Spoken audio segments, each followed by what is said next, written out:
Son escenas de una Venezuela en medio de la pandemia, donde los más pobres se niegan a mantenerse confinados por horas dentro de sus casas, mientras subsistir sigue siendo un desafío. Aquí no estamos muriendo del hambre, hermano. Esto tiene que acabarse. Un hervidero de necesidades que no admite cuarentena. Sí me asusta, ¿me entiendes?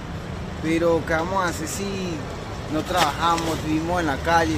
Tenemos que hacer algo para comer, ¿me entiendes? Un país donde la pugna política no cesa.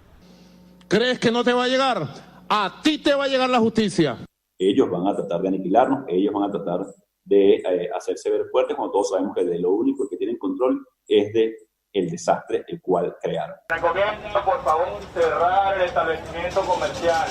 Desde el 13 de marzo, cuando se inició la cuarentena, hasta el 7 de abril, en Venezuela se reportaron 33 detenciones arbitrarias, según la organización Foro Penal.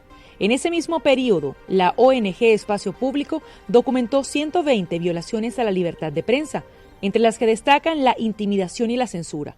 Melquíades Ávila, periodista del Oriental Estado Delta Amacuro, cuenta lo que vivió tras reportar las deficiencias del hospital local. Allí la gobernadora arremetió en contra de mi persona a través de una cadena radial mandándome a detener. Ella dijo más o menos así: ¿aprende o aprende? Entre los detenidos durante las primeras semanas de la cuarentena figuran una bioanalista que fotografió una receta médica para un paciente con coronavirus, 5 miembros del equipo de trabajo del presidente interino Juan Guaidó y 5 periodistas que informaron sobre protestas y sobre el estado de los centros de salud de Venezuela. Decir que los derechos humanos se están vulnerando en la zona donde yo estoy, que es una zona altamente vulnerable, es un delito.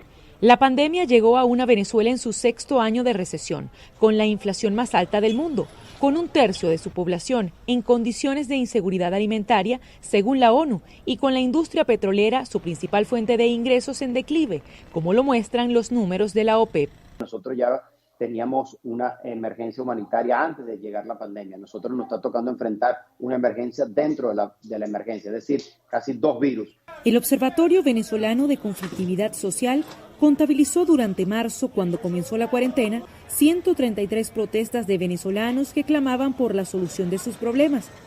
Datos de la Asamblea Nacional dan cuenta de otras 30 manifestaciones de calle en las primeras 2 semanas de abril por falta de gasolina y dificultad para acceder a los alimentos.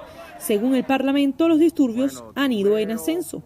En varias ciudades de Venezuela se han registrado saqueos.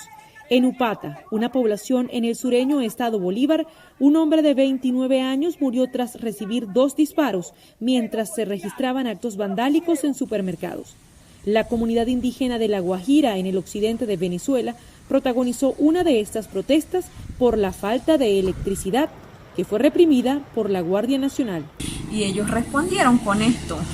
Lo lanzaron justo aquí a la ventana, cayó ahí, en donde yo estaba con mi bebé. El consultor político Osvaldo Ramírez explica que el gobierno en disputa de Nicolás Maduro está en control absoluto de la información sobre el coronavirus y ha aprovechado la coyuntura para demostrar poder. Genera procesos de mayor autoritarismo, procesos en los cuales muy lamentablemente se genera miedo, control de la población e incluso en algunos momentos prácticamente pánico. Venezuela suma ya 1 mes y medio en cuarentena, caracterizada por la militarización de las zonas pobres, filas para comprar comida que ocupan cuadras, además de un creciente autoritarismo reportado por organizaciones no gubernamentales. Adriana Núñez Rabascal, Voz de América, Venezuela 360.